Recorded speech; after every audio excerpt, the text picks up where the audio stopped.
importam mais as perguntas do que as respostas. Talvez por isso, o título do ensaio da minha convidada de hoje nos interroga acerca de vários aspectos éticos numa trajetória reflexiva que vai desde o ato de escolher até aos conceitos associados ao fim de vida. E se eu não puder decidir? Título deste livro, reeditado em 2020, escrito por Lucília Nunes. É enfermeira, doutorada em Filosofia, com agregação em Filosofia na especialidade de Ética, foi vice-presidente do Conselho Nacional de Ética e Ciências para a Vida durante o 5º mandato, portanto de 2015 a 2020.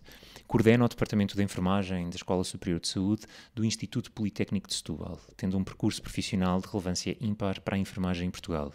Convido-a hoje para conversarmos e refletirmos sobre a vida em contraponto com a morte. Ao longo dos séculos, a morte sempre foi um tema inescapável às sociedades. Ou as pestes, ou as guerras, ou as tragédias traziam para o cotidiano a sua presença. Hoje em dia, sabendo-nos mortais, comportamo-nos como se esse conhecimento não nos dissesse respeito, como se conhecêssemos a morte e ouvir falar, apesar de sabermos que a vida é apenas um intervalo de tempo. Na atualidade, a morte sendo menos aparente, em virtude de se morrer menos, de se morrer mais tarde e noutros lugares clínicos ou hospitalizados, podemos evitar pensar nela, falar dela ou saber dela. Todavia, as interrogações bioéticas associadas à morte, ao morrer e ao fim de vida emergem no espaço público quando se debatem conceitos como a eutanásia, o suicídio assistido, cuidados paliativos e a futilidade terapêutica. Em que profundidade está a sociedade a refletir sobre estas temáticas?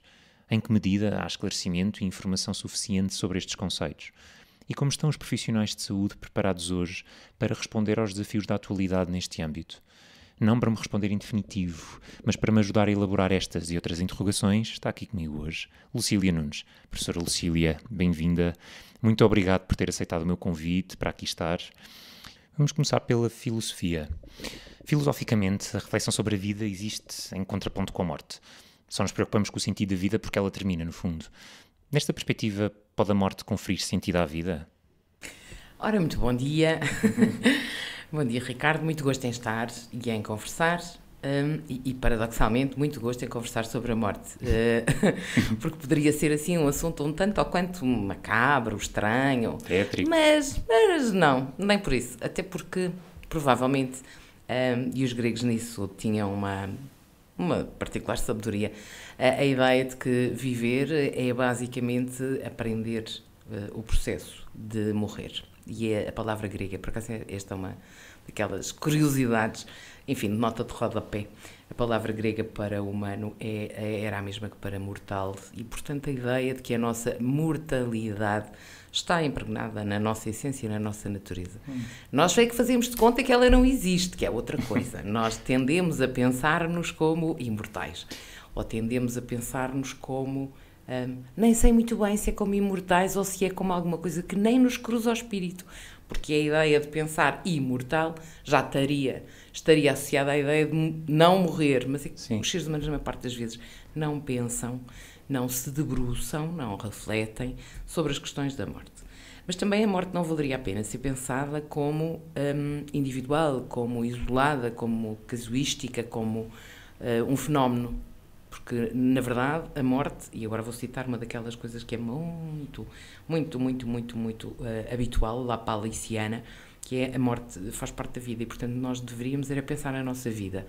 E para pensar na nossa vida, pensamos na nossa vida hoje, também pensamos ontem, porque há muitas coisas do nosso percurso que fazem a nossa identidade e, portanto, pensar o passado não é para ficar lá atrás, é para nos enquadrarmos melhor no hoje, sabermos melhor quem somos. A ideia do pensarmos para a frente. E pensarmos para a frente também é pensar no momento em que deixamos de ser. Em que deixamos de existir. Portanto, na morte. Eu gosto mais de pensar o processo de morrer do que a figura... Porque a morte é aquela figura da senhora com... Do apocalipse com a foice e que anda por ali a senhora ceifar. Com uma manta, exatamente, uma capa escura, assim, com um esqueleto. Mas a morte, verdadeiramente, materializa-se ou realiza-se num processo de morrer. E os seres humanos nascem, vivem... E morrem. Banalidade das banalidades, morrem. A diferença, talvez, que se pode pensar, e por isso a ideia não só do ensaio, mas também de algum trabalho nos últimos anos, que é Será que nós sabemos, ou damos a devida atenção, ou pensamos, QB, o QB é quanto basta, e o quanto basta para cada um, não é? Mas o quanto basta sobre o que é que acompanha, quais são os conceitos, as possibilidades do final de vida. Eu às vezes costumo comparar com as férias, porque eu acho que isto é suficientemente chocante para as pessoas, nem que mais não seja, pararem assim um segundo a ouvir, que é, quando nós vamos de férias e queremos muito ir a um sítio qualquer, nós fazemos uma série de estudos, de análises, vemos o que é preciso, estudamos os hotéis, as travessias, os passeios que se podem fazer. E é curioso que é uma coisa tão importante como o nosso final de vida, nós dediquemos tão pouca atenção até porque fazer escolhas simples de, sei lá, comunicar lá em casa à hora de jantar, falar sobre o assunto. Sim. Eu costumo perguntar aos assistentes, já conversaram sobre os pais, exatamente, à mesa, a conversa normal do quer o fato azul, quer ir de fato cinza, e que isto não tenha um sentido, peso. Exatamente, um sentido horrível do não, tem um sentido preparatório, como prático. Tem. Exatamente, como tem as outras coisas todas da vida. Um bocadinho a história do pensar o processo de morrer como um processo em que eu ainda posso decidir sobre isso. E daí a preocupação, se quiser, da divulgação das diretivas ou da discussão sobre a eutanásia ou da discussão sobre os cuidados paliativos, que é, no fundo, manter, enquanto e se a pessoa tem consciência e capacidade para isso, manter aquilo que nos caracteriza como seres humanos, que é a possibilidade de fazer escolhas, de tomar decisões, sejam essas decisões anteriores ou contemporâneas dos fenómenos. Há decisões que nós tomamos muito antes, não é? E há decisões que nós tomamos subitamente. Às vezes é curioso a brevidade com que se toma uma decisão pode ter a ver também com a familiaridade sobre o assunto. Por isso, saber um bocadinho mais sobre a morte, os processos de morrer, os problemas de final de vida, exatamente, não familiariza, mas ajuda a perceber melhor o que é que eu quero para mim, para cada eu, o que é que eu quero. E não tanto ficar à mercê do que é que os profissionais entendem que é o melhor para a pessoa. Até porque, verdadeiramente, os nossos profissionais de saúde têm uma formação de escolher o que é melhor, mas é o melhor à luz da legis artis, à luz das evidências científicas, à luz da boa prática. Exatamente, da deontologia, das boas práticas, o que não quer dizer que seja o melhor que eu, Maria António Manel, quero para mim. E, portanto, aqui esta autonomização, não, mas esta liberdade, esta liberdade de poder escolher. É claro que quando você diz liberdade, ou eu digo liberdade de escolher, você diz responsabilidade, estamos a dizer a mesma coisa. Porque nós somos responsáveis pelas nossas decisões. Exatamente, por sermos livres. Livres, exatamente. Não. O seu livro fala muito sobre esta lógica de escolher e começa exatamente com as escolhas cotidianas, do escolher 1000 folhas ou um café. Exatamente. E depois, a partir daí, começamos a falar de escolhas mais determinantes, é assim que lhe chama, relativamente a escolhas que depois, a partir de decidirmos, determinam um percurso muito relevante para nós. E é nesse sentido que depois começa a adensar e a avançar para as questões associadas ao processo de morte e de morrer. E neste sentido, quando falamos nas questões éticas ou bioéticas sobre esta fase de vida, fase final, o que é que discutimos essencialmente? Sem querer correr o risco de ser muito elementar, a verdade é que quase todas as decisões carecem da mesma coisa, que é informação. Antes das pessoas decidirem, seja lá qual for a matéria da decisão, antes das pessoas decidirem, é preciso que as pessoas tenham informação, que saibam. Hoje fala-se muito em literacia e, portanto, hoje é muito mais visível, até nos discursos, é muito mais visível quando nós dizemos literacia, não tem só a ver com conhecimento, tem a ver com a capacidade de avaliar esse conhecimento e tomar decisões. Aliás, todos os processos de literacia, seja a literacia de saúde, seja a literacia científica, têm muita ideia de fazer escolhas com mais capacidade, com mais informação, com mais responsabilidade. Por isso, a informação em saúde é muitíssimo importante. E este é um primeiro aspecto que pode parecer lapaliciano, mas não é assim tão fácil como isso. Porque toda a gente diria, claro, há a teoria do consentimento informado e a teoria de que as pessoas... Certo. Eu acho que é preciso não ter mesmo nenhum conhecimento sobre os cenários da saúde para pensar que só porque uma coisa está definida, ela acontece. Aliás, não é só porque está definido que se realiza. E a ideia de que o próprio processo de dar informação a uma pessoa é um processo delicado, é um processo Muitíssimo. que tem que atender à pessoa, não é? Não é igual para a Maria e para o Manel. Eu costumo dizer que dá-se informação às pessoas, mas não é preciso tirar com balde de informação. Pode-se dar informação às colheres. E esse é um tema, não a querendo interromper e não avançando para as outras questões bioéticas, ainda bem que falou desta questão da verdade e da informação. É engraçado, eu disse informação, você ouviu verdade. Mas para mim... sim, na medida em que a verdade é de facto aquilo que deve ser... Ou seja, há muita gente, e sobretudo acontece muito em cuidados paliativos, as pessoas movem-se para proteger o outro. Estamos a falar de mentira piedosa. Exato, ou a conspiração do silêncio, que se fala muito sobre o assunto, e neste sentido, a existirem, quais é que serão os limites exatos da verdade ou da informação para o outro. Ora bem, então eu vou chamar o meu amigo Canta à conversa. Há uns amigos que nós trazemos para as conversas, não é? Conheço, sim. Exatamente. O meu amigo Emanuel Canto, nesta altura, dá-me jeito. Porquê? Porque ele era, nestas matérias, muito, dir-se-ia hoje, muito fundamentalista, muito assertivo. A ideia de que mentir a alguém, e agora vou fazer o processo de raciocínio, mentir a alguém é sempre incorreto, é sempre inadequado, é sempre roubar ao outro alguma coisa.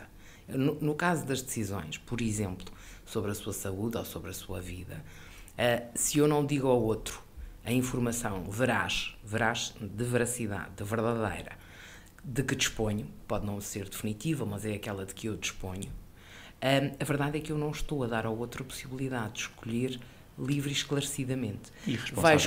Vai escolher baseado em premissas que podem não ser as premissas reais e objetivas.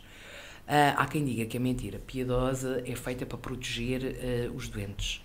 A minha experiência clínica e a minha reflexão intelectual faz-me pensar que muitas vezes é para proteger os profissionais, porque os profissionais também não sabem muito bem às vezes como é que hão de lidar com as situações. E portanto, se calhar nós precisamos aqui de pensar que, quando o meu primeiro tópico era a informação requer um conjunto de habilidades de comunicação interpessoal, de vontade de ajudar o outro e respeitar a vontade do outro, porque se a pessoa me disser que não quer informação, eu não tenho que lhe dar a informação se ela não a quiser. O que é bastante diferente de omitir ou mentir em relação à informação disponível. E, portanto, a pergunta é o que é que o outro quer? O que é que o outro aqui é maiúsculo, certo. Um outro assim... Com O maiúsculo. Exatamente. Um outro é maiúsculo. O que é que a pessoa quer? O que é que a pessoa deseja? Se a pessoa deseja para organizar a sua vida e o seu pensamento ter a informação de que os profissionais dispõem, ou se não quer... que às vezes as pessoas dizem, faça como se fosse para si, que era uma frase que me assustava sempre, preocupava sempre. Esta coisa do faça, mas eu percebo o sentido, é faça como se fosse o melhor. Sim. É claro que não é para si, porque é para cada pessoa, mas o sentido das pessoas confiam-se. E nós aqui entramos noutra esfera, que já não é só das decisões, mas também é das decisões das pessoas de confiarem aos profissionais. E a área da saúde tem, efetivamente, muitas profissões de confiança do público. E isto também é um aspecto importante. A confiança, confiança, ter crença que o outro vai agir a meu benefício. A Hannah Arendt tinha lá vou chamar a minha amiga Hannah Arendt. Que eu gosto e que tem uma frase muito, que para mim foi muito elucidativa, que há muito esta lógica de que somos seres mortais, mas ela acrescenta que somos seres natais, não é? É um bocadinho ver pela oportunidade que os seres humanos tiveram de nascer e, portanto, o olhar para nós... Exato, o olhar para nós não à maneira do Heidegger, do ser para a morte, mas pelo facto de nascermos, de criarmos a possibilidade de novos eventos na vida humana. Mas ia chamá-la para a conversa? Ia chamá-la para a conversa por causa da confiança. Porque ela usa uma expressão de que a confiança é o resíduo das promessas cumpridas. Ou seja, é o que fica quando nós fazemos o que dizemos que fazemos, quando nós cumprimos o desiderato da relação interpessoal estabelecida. E por isso a confiança é um elemento muitíssimo importante na relação que os profissionais de saúde têm com as pessoas e as pessoas com os profissionais de saúde. E a confiança vem aqui a propósito de, às vezes, as pessoas decidem não decidir. Mas isso é a decisão das pessoas. Não é uma decisão na mesma. Exatamente, não é a decisão dos profissionais. E queria dizer que não é de todo a mesma coisa. Quando o Sr. Manuel ou a Dona Maria diz faça o que entender, não é a mesma coisa que o profissional decidir que vai fazer o que entender. Porque aqui, exatamente. Porque não, ia dizer porque não vai agir por si só, não é? Agiu com o consentimento do outro. E respeitando a vontade da pessoa. É um bocadinho a ideia do, bora lá, que respeitar a vontade do outro às vezes não é tão complicado como parece. Pronto. A primeira questão era a informação. A segunda questão importante é dar tempo às pessoas para as decisões. Às vezes há aquela ideia que na saúde é tudo a correr, é tudo urgente, é tudo emergente, uma coisa catastrófica. Não, dar tempo. Mesmo quando o tempo pode parecer pouco, o sentido de dar tempo à pessoa pode não ser muito tempo, pode ser uns 5 minutos, ou vá dar uma volta ao jardim, ou falo com alguém de quem preza a opinião. O tempo aqui não é uma medida estática, é uma medida de acordo com cada um. Talvez por isso eu atribuo tanta importância às diretivas antecipadas de vontade, porque não tem a ver com estar doente, não tem a ver com as pessoas terem uma informação de que têm uma doença oncológica, ou uma doença neoplásica, ou têm uma doença crónica e têm uma interrupção do seu projeto e do seu trajeto de vida. Não. Uma diretiva antecipada de vontade é quando a pessoa considera que tem condições para escolher o que é que quer para si, seja qual for a circunstância em que se encontre. É claro que nós falamos em diretivas antecipadas de vontade e toda a gente imagina logo que teve uma notícia qualquer. Não, não é verdade. E associamos muito também o termo, as DAVs, eu estava anacrónico para isto, para as diretivas antecipadas de vontade, associamos muito ao testamento vital, mas é apenas uma porção do que é as diretivas antecipadas de vontade, não é? Então vale a pena desmontá-las, não é? As diretivas antecipadas de vontade, vulgarmente DAVs, para os amigos, aquela coisa do tratá-las pelo acrónimo. As diretivas antecipadas de vontade em Portugal ficaram com eu costumo dizer que são 3 figuras, porque é rápido de perceber. Tem o testamento vital, que é um documento que as pessoas escrevem, assinalam, podem usar uma minuta que está publicada ou não, podem fazer antes deste livro, e o testamento vital significa um documento em que a pessoa expressa o que quer ou não quer que lhe seja feito. A história do quer ou não quer é importante porque também associamos muitas vezes a ideia de testamento vital ou não quero. Há recusa. Ora, pode fazer-se um testamento vital para dizer eu quero cuidados paliativos, eu quero assistência religiosa, eu quero alguma coisa. Esses, aliás, são exemplos que estão na minuta da pré-preenchida que foi publicada. Além da figura do testamento vital, que é o documento, eu posso escolher uma pessoa que me representa como se fosse eu. Esta ideia foi uma ideia muito discutida na altura, porque nós não temos outra figura de representação semelhante no nosso país e na legislação, que é a do Procurador de Cuidados de Saúde. O Procurador de Cuidados de Saúde é alguém que a pessoa escolhe porque é alguém que conhece os valores. Eu costumava pensar que tem de ser alguém muito próximo, do ponto de vista não é próximo de parentesco, é próximo cumplicidade, da compreensão, intimidade, da compreensão dos valores do outro. Alguém que saiba como é que a pessoa pensa e que a pessoa diz, esta pessoa, quando eu não puder decidir, decide por mim. E atenção, a parte inicial da frase era quando eu não puder decidir. E é verdade. Isto só se aplica quando a pessoa não tem condições para decidir, porque se a pessoa tiver condições para decidir, quer o testamento vital, quer o procurador, não são ativados, deixa-me dizer assim, passa a expressão, porque a pessoa tem condições para decidir na mesma, e portanto, se tem condições para consentir ou para recusar, não se trata de aplicar as DAVs. A terceira figura resulta da convergência das duas, ou seja, a pessoa pode fazer um documento e fez um testamento vital, mas também pode ter designado um procurador de cuidados de saúde e fazer conviver as duas modalidades de DAV. Tudo tranquilo, não tem questão. A única coisa que a legislação nisso precaveu foi que pode acontecer que o procurador de cuidados de saúde não esteja exatamente de acordo com o testamento vital. E portanto, prevalece o testamento vital. Porquê? Porque foi a pessoa que o escreveu. Isto é um bocadinho aquela coisa do caminho lógico, não é? Para respeitar o princípio, porque o princípio, do ponto de vista bioético, é o respeito pela autonomia da pessoa. E então, se estamos a falar de respeito pela autonomia da pessoa, aquilo que verdadeiramente preocupa os executores das DAVs é cumprir de acordo com a vontade das pessoas. É claro que muita gente ouviu falar das DAV. Nós tivemos durante muitos anos em Portugal, a inexistência das DAVs fez aparecer uma outra figura que algumas convicções religiosas utilizavam e que eram as DIR, a Declaração de Isenção de Responsabilidade. Pronto, mas que não tinha valor legal nenhum. Não tinha valor legal porque não existia como figura. O que as pessoas faziam era não queriam algum tratamento, não queriam alguma administração de sangue ou de hemoderivados, não queriam algo e então faziam uma declaração de isenção de responsabilidade. Mas isto não tinha validade nenhuma. Felizmente, em 2012, quando foram publicadas as DAV, até estas situações ficaram acauteladas, ficaram protegidas, porque as pessoas que têm convicções de não querer alguma coisa ou de querer, mas podem deixar a sua vontade expressa. E, curiosamente, na Convenção dos Direitos Humanos e da Biomedicina, em 2001, havia um artigo que dizia que a vontade previamente expressa da pessoa deve ser tida em conta, ou tomada em conta. Isto nunca foi muito visível em operacionalização até chegar à lei das DAVs. Portanto, a ideia de que as pessoas podem, efetivamente, tomar alguma decisão sobre si. Estávamos a falar das decisões. Informação era a primeira. E a segunda questão era do tempo para a decisão. Se o tempo era ao tempo que as coisas acontecem, ou se eu também posso tomar algumas decisões antecipadas. Antecipadas dentro do meu quadro de valores e, portanto, era aqui que entrava assim, a DAV. Por outro lado, há uma questão que é da imprevisibilidade. E se calhar aqui, talvez do ponto de vista ético e do ponto de vista existencial, seja um dos elementos mais flexíveis, mais incertos, que é nós não sabemos exatamente como é que vamos reagir em determinadas circunstâncias, mesmo antecipadamente. Às vezes as pessoas têm uma ideia do estilo, eu não conseguia viver daquela maneira. Seja lá qual for essa maneira. É, na ficção.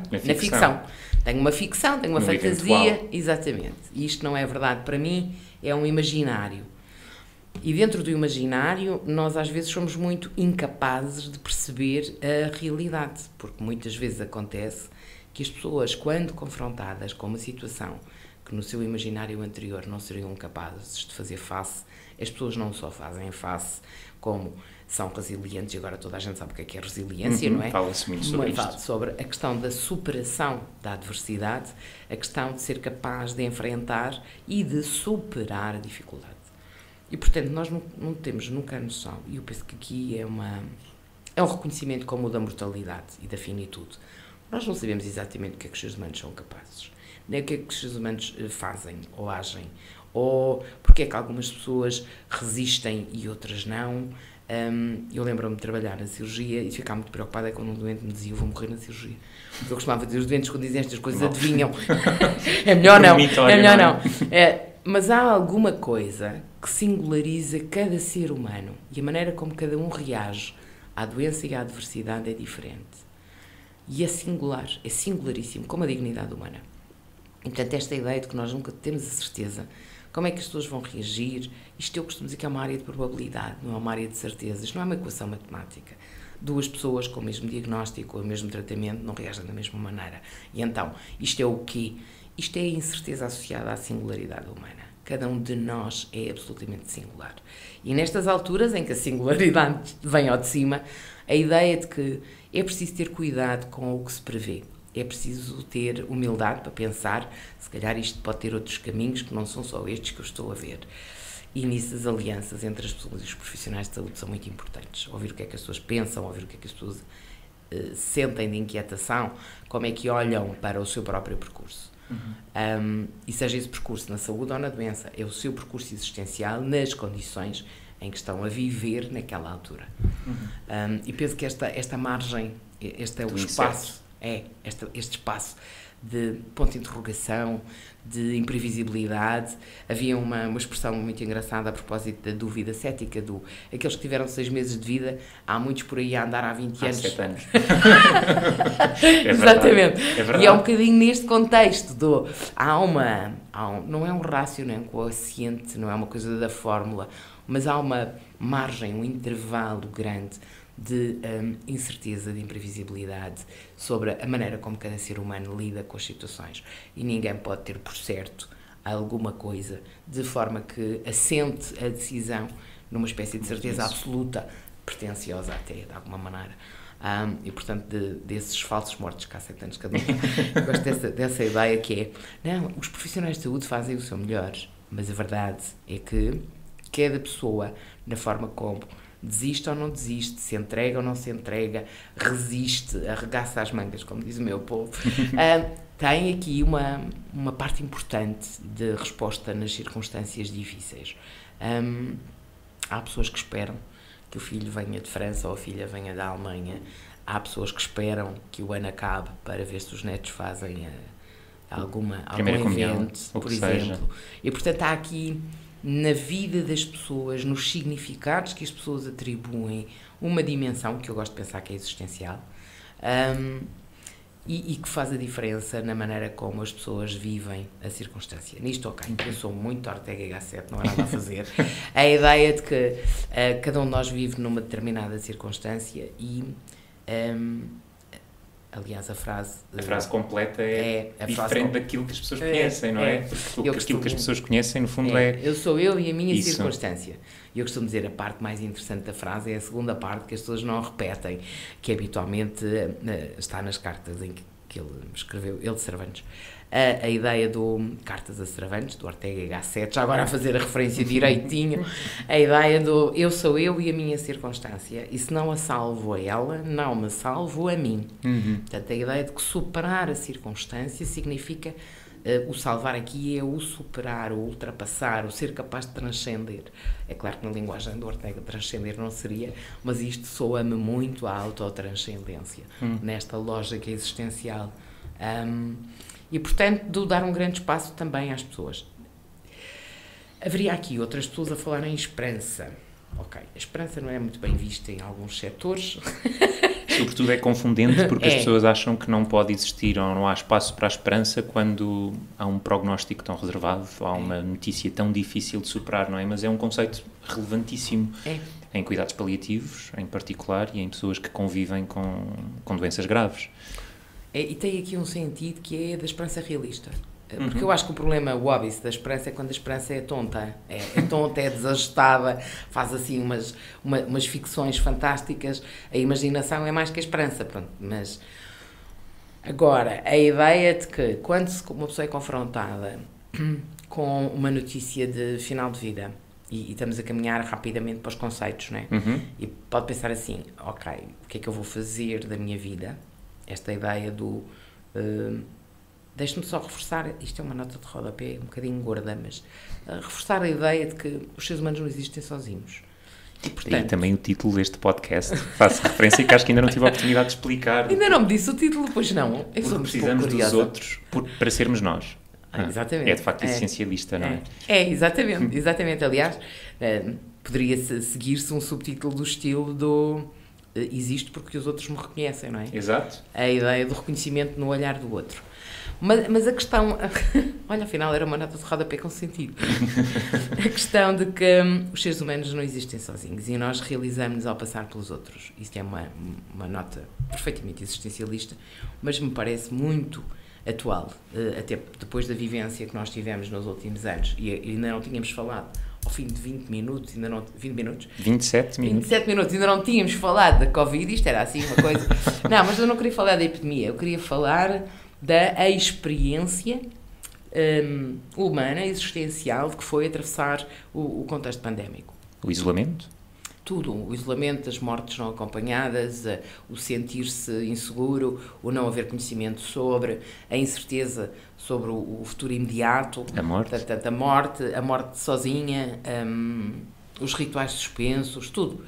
Portanto, as questões aqui, e eu penso que estava a falar do contexto pandémico para dizer que os seres humanos não vivem sozinhos, vivem com os outros, e tem uma rede de relações, não estou a falar só de trabalho, não é? Estou a falar da rede de relações humanas, da família, dos amigos, das pessoas com quem se joga, com quem se brinca, com quem se interage, e portanto quando se pensa no final da vida, uma das coisas eventualmente mais tristes acaba por ser quando se tem alguém a dizer eu sou um fardo, eu sou um carrego, eu já não tenho sentido, e portanto há aqui uma ligação a um envelhecimento e a um isolamento social que é preocupante, até na questão das tomadas de decisões em fim de vida, e também é isto que preocupa às vezes as pessoas quando se manifestam, por exemplo, contra a eutanásia ou contra a despenalização, que é a ideia de que pode haver uma espécie de ladeira escorregadia, porque hoje é com a vontade das pessoas e depois as pessoas têm um sentido de solidão, de perda,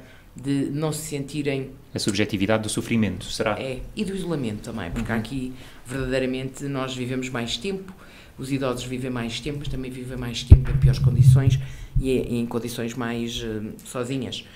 Portanto, aqui uma nota sobre as decisões que nunca dizem só respeito ao próprio. Era aqui que eu queria chegar. As decisões sobre a vida das pessoas têm sempre relação com as pessoas que estão à sua volta. Os seus amigos, os seus familiares, as pessoas para quem cada um faz sentido, para quem cada um existe como pessoa. E, portanto, esta ideia do estarmos com os outros. Isto era um momento musical. Peço imensa desculpa, esqueci-me de desligar. Não tem problema. É aquela coisa... Não, é um momento musical. É um momento musical a acompanhar. Exatamente, no final da nota de rodapé, que horror, no final da nota de rodapé. Mas a ideia de que, quando se fala em conceitos de final de vida, nós podemos alinhar, e isto visualmente é uma linha, né? Podemos alinhar, de um lado, a tendência que as pessoas têm, e a expectativa e a esperança utópica da medicina e das tecnologias e da biotecnologia, de poder prolongar a vida, e portanto tem aqui todo um eixo, aqui à esquerda ou à direita, num extremo, todo um eixo de investimento desrazoável, desproporcionado, e aqui usam-se aqueles termos mais específicos, digamos assim, da obstinação. Obstinação é um nome interessante, porque a obstinação, nós percebemos o que é. Esta coisa de ser teimoso, obstinado, obstinação terapêutica, obstinação de intervenção. Também se diz distanásia. É curioso que os franceses tinham uma expressão muito clara, que era encarniçamento terapêutico, e aqui toda a gente sabia logo o que era, que é aquele sentido que, do ponto de vista ético, é desproporcionado, que tem mais investimento do que benefício. Tem mais custo para a pessoa, tem em termos de sofrimento, ou mais custo, no geral, do que benefício. Portanto, estamos no extremo que quer prolongar a vida a qualquer custo. No outro extremo, seja lá qual for o extremo, no outro extremo temos o procurar abreviar a vida. O procurar abreviar a vida, que aparece com as figuras habitualmente, e eu se calhar agora vou fazer publicidade ao ensaio, que eu explico isto de uma maneira mais rápida e mais simples, que é, eu posso procurar abreviar a minha vida pedindo ajuda para lhe pôr termo, e aqui entra o conceito de morte. Nós temos agora na legislação a morte medicamente assistida na figura do suicídio assistido ou ajudado. Embora esse termo, para mim, também me seja um pouco controverso, porque é ambíguo. Morte medicamente assistida é aquela que acontece quando existem cuidados médicos acompanhados, não é? Eu recomendo vivamente que isso possa ser discutido, mas isso é o que está no decreto de proposta de lei, que é a morte medicamente... Seria mais literal se disséssemos morte medicamente provocada? Talvez. Não, porque aí era por vontade do próprio. Eu acho que não vamos ficar à procura do nome. Mas aquilo que caracteriza a eutanásia é a pessoa diz que quer morrer. E alguém mata. E alguém, numa estrutura institucional e dentro de um quadro legal, procede a esse ato. Portanto, estamos a falar de encomenda, morte a pedido. Morte a pedido. No caso do suicídio assistido ou ajudado, não é acidental, que, por exemplo, tenha sido das figuras que mais rapidamente teve expansão em alguns estados dos Estados Unidos com a ideia do Dead with Dignity Act. Portanto, enquanto que a eutanásia nós temos uma narrativa de 3 países europeus, que é o Benelux na Bélgica, Holanda e Luxemburgo, tem uma série de países em que houve experiência, relatórios, e dá para fazer uma análise, mais ou menos, pelo menos do que está descrito, a propósito do Dead with Dignity Act. Traduzido para português seria morrer com dignidade, em que a pessoa leva a medicação, o fármaco letal, toma quando quer, onde quer, à sua maneira, só precisou do sistema para lhe fazer chegar os recursos. Exatamente, os meios.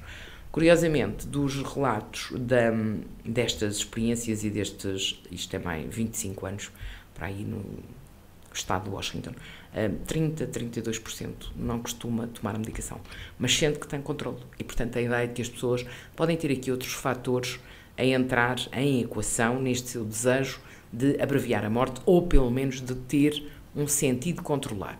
Não é exatamente a mesma coisa. Pronto, portanto, estávamos a falar dos extremos, portanto, num extremo prolonga obstinadamente, no outro extremo abrevia, seja pelo próprio, seja por uma ação de terceiro. E no meio, já o meu amigo Aristóteles diria que a virtude está no meio. A virtude, é no meio que está a virtude, não é? A ideia de que há de haver aqui um ponto, e tal como há palavras técnicas para dizer distanásia na ligação à obstinação terapêutica, quer dizer, eutanásia ou morte assistida, não é? Também há no centro, digamos assim, no ponto de equilíbrio, a ortotanásia. A ortotanásia que é o conceito de, curiosamente, há um movimento recente a propósito de permitir a morte natural, porque com tanta tecnologia, com tantas coisas, acaba por ser difícil às pessoas terem uma morte natural, porque há sempre intervenção. E o movimento chama End, Allow Natural Death. Esta ideia do permitir a morte natural. Nós temos, penso eu, nós na ética, na bioética, temos a noção de que é preciso acompanhar os processos para não haver sofrimento, para haver um controle de sintomas, para haver comunicação, para estabelecer a relação com a família, e estes pilares costumam estar sob a chancela dos cuidados paliativos. Temos de dizer em cor, não é? Um bocadinho a ideia de que paliar é estender o manto, é acompanhar, e portanto fazer com que verdadeiramente as pessoas vivam sem sofrimento o tempo que lhes reste, seja lá qual for e quanto for. A questão de tomar conta da qualidade do tempo. Já voltei outra vez a falar do tempo, eu estou perseguida pelo tempo. Não, mas o tempo é importante, porque é o tempo de vida das pessoas, é o tempo na qualidade da relação, é o tempo que as pessoas estão a gastar a ouvir este podcast e que se espera que seja útil, benéfico, ou pelo menos interessante. Ajuda a refletir. Exatamente, pelo menos interessante. Mas também é o tempo em que nós conseguimos, de alguma maneira, desenvolver-nos e florescer. Os seres humanos precisam do tempo para gerir os fenómenos, para lidar com as coisas, precisam de tempo, aqui um tempo que varia com cada um, para levar a cabo naturalmente o seu propósito ao seu desidrato existencial. E vê como eu me afastei daquilo que perguntou. Não, falámos de tudo, porque a pergunta que lhe fiz foi o que é que discutíamos do ponto de vista bioético quando falávamos de fase final de vida, de morte e morrer, e portanto falámos de quase tudo. A questão de que isso é sempre um processo singular. Nós podemos falar de processo de morrer é universal e abstrato, a morte é uma coisa assim abstrata, mas o acompanhar um processo de morte ou viver um processo de morte é altamente individual, singular, e portanto do olhar para a pessoa com o quadro de valores que ela viveu e vive, com as escolhas que fez, com aquilo que quer para si, e, portanto, de forma a que o período final da sua existência seja, eu diria, congruente ou consistente com o resto do percurso, exato, do trajeto. E para isso também, e a propósito de coordenar o Departamento de Enfermagem já há quase 2 décadas, da Escola Superior de Saúde do Instituto Politécnico de Setúbal, na sua perspectiva, os profissionais também têm vindo a ser cada vez mais formados do ponto de vista técnico, científico e humano, sobretudo humano, para acompanhar estes processos. Sente que há diferenças na forma dos cursos graduados e pós-graduados nesta educação para estes processos? É curioso, porque a determinada altura as sociedades foram mudando, eu já falo, porque eu penso que a determinado momento a lógica tem que estar articulada, não é? Porque se nós temos uma determinada forma de pensar na sociedade, e eu penso isto porque nos anos 60, 70 era muito a decisão dos profissionais pelos utentes, quando se começou a falar em direitos dos utentes, em escolha dos cidadãos. Ainda há muita gente hoje que considera que os doentes não têm que escolher porque estão lá os profissionais para escolher por eles. Estaria a querer dizer que a formação dos profissionais também faz parte de um quadro de representações que uma determinada sociedade tem num determinado momento. E, portanto, quando nós começamos a falar mais em direitos dos cidadãos, quando começamos a falar mais em literacia de saúde, em apoio ao cuidador informal, noutros aspectos que, de alguma forma, expandem a área da saúde para a área da cidadania e da sociedade civil, há uma ideia que seria desadequada até a educação do ensino superior ficar fora desta conversa. O processo de Bolonha veio transformar um bocado o paradigma em competências e, portanto, nós passámos a ter uma linguagem relacionada com as competências, mas eu estou convencida de que os fundamentos da educação na área da saúde e da educação superior na área da saúde também respeitam aquilo que são os quadros de valores das sociedades em que se inscrevem. Aliás, não poderia ser de outra forma, até porque não poderia ser de outra forma, porque o próprio direito faz a proteção dos valores que a sociedade defende. as deontologias dos profissionais estão de acordo no tempo com o quadro ético e jurídico do país. E, portanto, há aqui uma ligação grande. Já chega à formação. A ideia de que há aqui uma ligação grande num ambiente em que a formação, seja ela pré-graduada ou pós-graduada, cumpre finalidades maiores que ela própria. Ou seja, a formação de primeiro ciclo não existe para ser formação de primeiro ciclo. Existe para dar resposta às necessidades em saúde das pessoas. Eu costumo dizer, há coisas que não são como o cliente quer, porque, por exemplo, os estudantes da saúde, seja lá qual for o curso da saúde, e os da enfermagem em particular, estão a fazer formação, não é formação por si própria, não é para dar resposta à diretiva, digamos assim, é para responder às necessidades de saúde das pessoas, no contexto do exercício que vão realizar. E nós determinamos todos que o pré-graduado é a formação de banda larga e o pós-graduado é a formação mais específica, mais estreita. Aliás, há um percurso dentro das disciplinas e dentro das profissões em que o pré-graduado é aquele que se chama o primeiro ciclo, acede à profissão, ou o segundo ciclo acede à profissão, e depois nós temos formação específica, estou a tentar fugir à palavra especializada, que é para não confundir aqui os termos, formação específica e formação contínua ao longo da vida. E eu vejo aqui a importância destes 3 eixos, porque por um lado é preciso que os profissionais que hoje fazem a sua formação inicial o façam de acordo com os melhores paradigmas atuais, a compreensão que se tem hoje do ser humano e do cidadão. Bem, basta que as pessoas estejam doentes do que ainda ficarem sem mais direitos porque estão doentes, que é assim uma bizarria do ponto de vista ético. Mas também é verdade que quando são profissionais trabalham em determinados contextos e precisam desenvolver formação associada ao contexto de trabalho. E não é on-job training, é a formação de investigação e de nível superior relacionado com o sítio onde estão a trabalhar ou as competências que têm que desenvolver. E eu aqui vejo a formação pós-graduada, mas também vejo a formação ao longo da vida. Porque, verdadeiramente, nós temos umas alterações, às vezes são lentas. Hoje fala-se muito em transição digital e vou cometer, enfim, a blasfémia de falar também em transição digital, mas a ideia de que não são só as tecnologias. A própria maneira como nós olhamos para as pessoas não é igual nos últimos 20 anos. E, portanto, isto também precisa de ser repensado, porque os cânones científicos, técnicos e humanos das profissões têm vindo a mudar. E basta olhar, sei lá, para as gerações do ponto de vista da sociologia, basta pensar que nós temos gerações determinadas, até os millennials agora, tem geração alfa, e, portanto, nós precisamos é de juntar estas peças e dizer aquilo que tem a ver com o desenvolvimento da sociedade, do conhecimento, afeta as profissões, mas também não afeta de forma fixa, estável, afeta em dinâmica e por isso a pessoa tem que fazer formação agora para a profissão e depois faz formação para o desenvolvimento, para o aperfeiçoamento, para a melhoria contínua. Do ponto de vista das preocupações da área da saúde e em termos da enfermagem, para mim, uma das preocupações importantes é a visibilidade do papel do enfermeiro junto das pessoas. Eu costumo pensar que esta é uma profissão que trabalha fora das luzes e, portanto, trabalha nos sítios onde os processos de vida das pessoas acontecem, nos processos de intimidade e de privacidade das pessoas, que são processos de saúde e doença, e a verdade é que em algumas áreas, e estou a pensar nos paliativos em particular, mas também na saúde mental e noutras áreas, em algumas áreas estamos onde não se está. E, portanto, esta ideia da invisibilidade social para os paliativos, para a saúde mental, para alguns aspectos problemáticos da vida e do desenvolvimento da vida humana. E os enfermeiros estão lá sempre. Portanto, esses são aqueles com que se pode contar que estejam lá sempre, porque são verdadeiramente, faz parte da natureza da profissão, este cuidado das pessoas ao longo do ciclo vital. Mesmo quando não há holofotes, mesmo quando não há palmas, mesmo quando não há reconhecimento social. As tais palmas óbvias na pandemia. Não servem para muito. Eu acho que são encorajadoras naqueles 10 segundos em que alguém as ouve, mas do ponto de vista da longa duração, estou a usar um termo da história, do ponto de vista da longa duração não servem para nada se não forem acompanhadas de um verdadeiro reconhecimento social.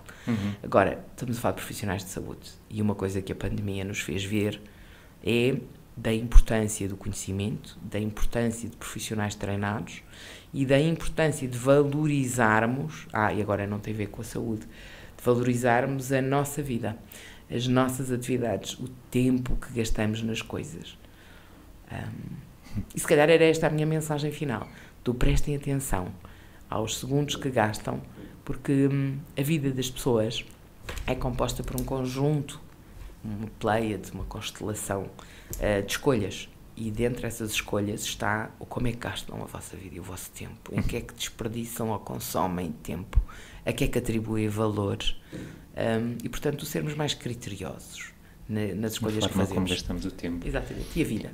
E para mim foi um privilégio ter este tempo, 44 minutos, estou aqui a contabilizar, a gastá-lo e a ouvi-la, e que foi muito, muito importante, e portanto agradeço-lhe uma vez mais pela sua presença aqui a falarmos sobre isto. Eu não tenho dificuldade nenhuma em conversar consigo e com as pessoas que ouvem, naturalmente, e foi muito interessante, 44 minutos bem passados. Obrigada, Ricardo. Obrigado, professora Lucília, até muito em breve.